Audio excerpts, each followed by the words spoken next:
Right now at 11, bracing for another cold night ahead with temperatures in some spots set to drop into the 20s. Plus, the incredible case of an alleged fake pilot prosecutors say talked his way onto hundreds of flights.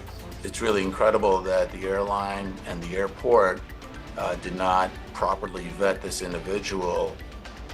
And later, how the man pardoned by the president for his involvement in the January 6th attack is now running for Oregon governor.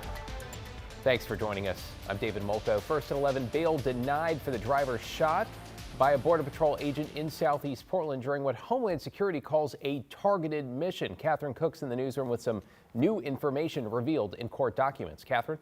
David, for the first time, the government is saying Luis Nino Moncada actually hit an agent with his truck, in addition to ramming an agent's empty vehicle multiple times. They argue he's a flight risk associated with the Venezuelan gang. Court documents also shed new light on what happened from Nino Moncada's perspective. Bail denied. On Wednesday, a federal judge ordered 33-year-old Luis Nino Moncada to remain behind bars. He's charged with aggravated assault of a federal officer and depredation of federal property. He pleaded not guilty to both charges, stemming back to January 8th. Federal investigators say that afternoon, Nino Moncada weaponized his pickup truck during a targeted stop in Southeast Portland. Newly released court documents say at the time, Nino Moncada was taking his partner to a medical appointment. Federal prosecutors say Nino Moncada actually hit an agent with his truck in the parking lot of the clinic and repeatedly rammed an empty Border Patrol vehicle. Those documents also include photos of the damaged car. Prosecutors also accused Nino Moncada of driving directly at the agent again, saying that's when the agent fired the shots, hitting Nino Moncada and his partner. They drove off and called 911. Caller saying that he was shot twice by ICE and his wife was shot as well. Court documents also shared new insight from defense attorneys. They said the government has not shown that Nino Moncada meant to assault an officer versus just trying to escape. They added Nino Moncada was in, quote, abject terror when surrounded by 6 Border Patrol vehicles. They also said his only prior criminal charge was a DUII. Prosecutors say Nino Moncada entered the U.S. illegally in 2022, was arrested in Colorado the next year, and ordered to appear in a removal proceeding. But they say he failed to show up. Nino Moncada's criminal trial is set for March. He'll remain behind bars until then. The Oregon DOJ will be launching its own formal investigation into the shooting. David, back to you. Catherine Cook in the newsroom. Thanks, Catherine.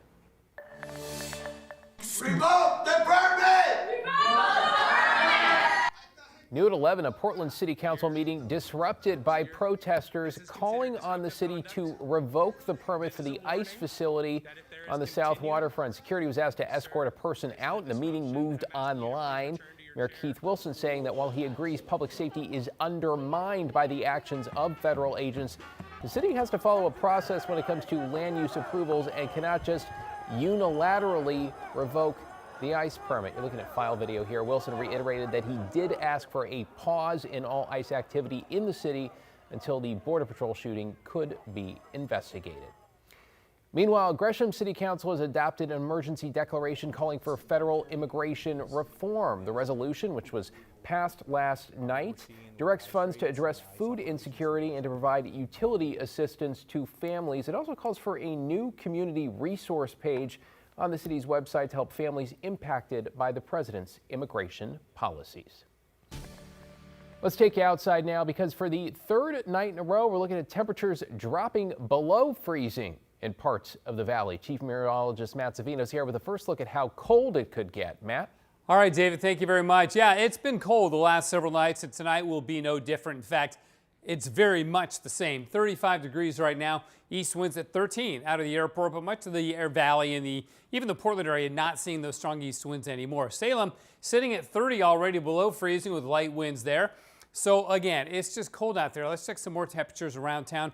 Already down to 26 in Hills Road, 27 in Vancouver, 27 in Scappoose. You can see it's warmer in Troutdale because of the wind.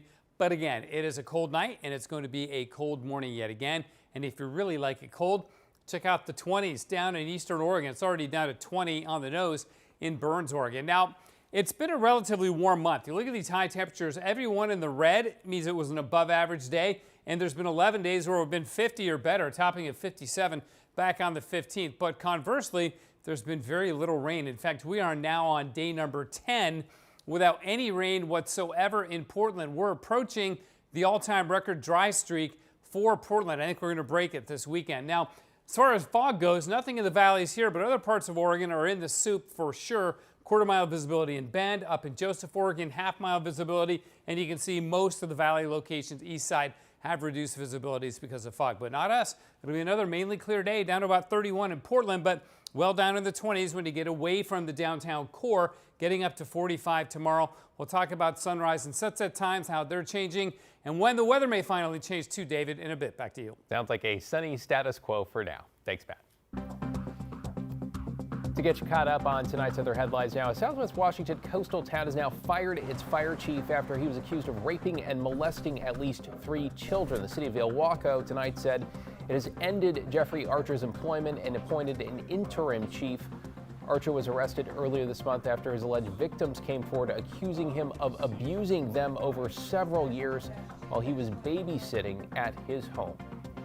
In Lincoln County, a bridge now needs to be inspected after a train derailed. A spokesperson for Portland and Western Railroad telling us 3 of its locomotives came off the tracks while crossing a trestle this morning. The good news here, no crew members were hurt and the train was not carrying hazardous material. The bridge itself, though, looks to have sustained some serious damage.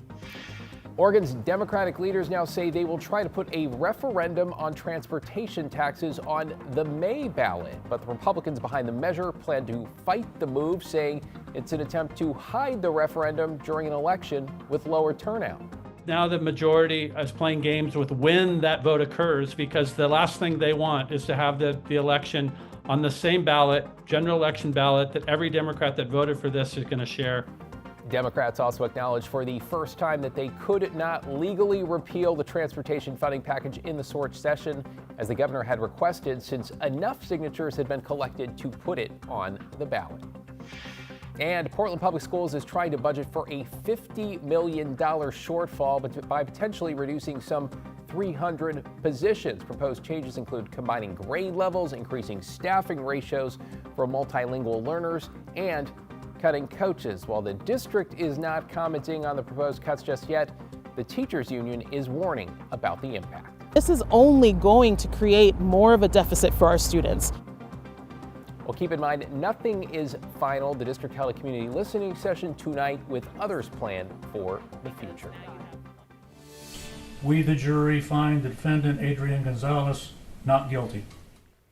New tonight, the Texas police officer charged with abandoning students during one of the deadliest school shootings in American history has now been cleared of wrongdoing. Prosecutors argued Adrian Gonzalez should have done more to stop the mass shooting that killed 19 children and 2 teachers at Robb Elementary in Uvalde in 2022. But the defense argued that Gonzalez did rescue children and that finding him guilty of child endangerment here would have set a dangerous precedent. If it's appropriate to stand outside hearing 100 shots while children are being slaughtered, that is your decision. You convict him, what does it tell all the police officers? It's going to tell them, I'm not getting in that crap. Prosecutors have also charged the former Uvalde School District police chief. That's in connection with the 77 minutes between when authorities arrived to when a tactical team was able to stop the shooter. No trial date in that case has been set. Well, to a real-life catch me if you can now, with a man authorities say who spent years scamming his way onto flights, fooling major airlines by using fake pilot credentials to fly for free. Morgan Chesky explains.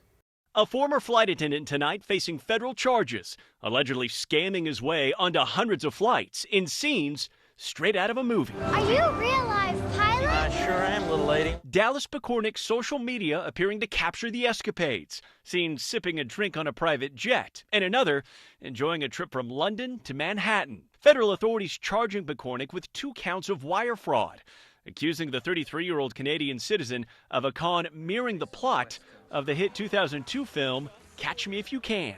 The jump seat is open.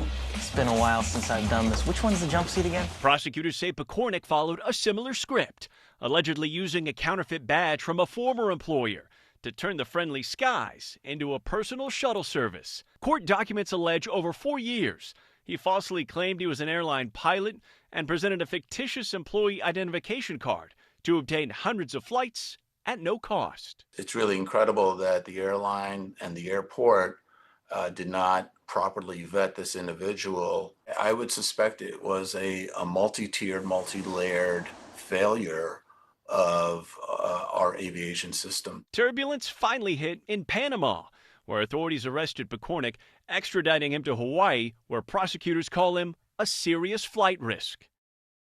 What a story. Morgan Chesky reporting there. Pekornik's attorney has yet to respond to requests for comment. The suspect pleaded not guilty. Tonight, President Trump is walking back 2 of his threats in his efforts to control Greenland: tariffs and military action. At the World Economic Forum in Davos, the president saying instead he's reached the framework for a future deal with NATO Secretary General, but would not reveal much about it. We have a concept of a deal. I think it's going to be a very good deal for the United States, also for them. And we're going to work together on something having to do with the Arctic as a whole, but also Greenland. Tonight, the New York Times reporting the announcement followed a NATO meeting where top military officers discussed a compromise of sorts, one where Denmark would give the U.S. sovereignty over small pockets of territory where the U.S. could build additional military bases. News of the deal broke just hours after President Trump delivered a fiery speech attacking European allies. New tonight, attorneys general from 4 Democrat-led states took part in a Portland town hall to break down how they are challenging several Trump administration policies. A year and a day ago, Trump took office and immediately started breaking the law, and he hasn't stopped. He has been blatant and brazen, consistent and frequent in his lawlessness. California's AG says his state has won most of the lawsuits they filed against the Trump administration. Minnesota's said tonight hearing from the public in town halls like this have helped bolster their cases. We need to have evidence for our cases. And I can't tell you how many times I was shocked to hear somebody's testimony about what they were facing. Oregon sued the federal government 53 times last year with lawsuits over tariffs, birthright citizenship, voter data, and much more.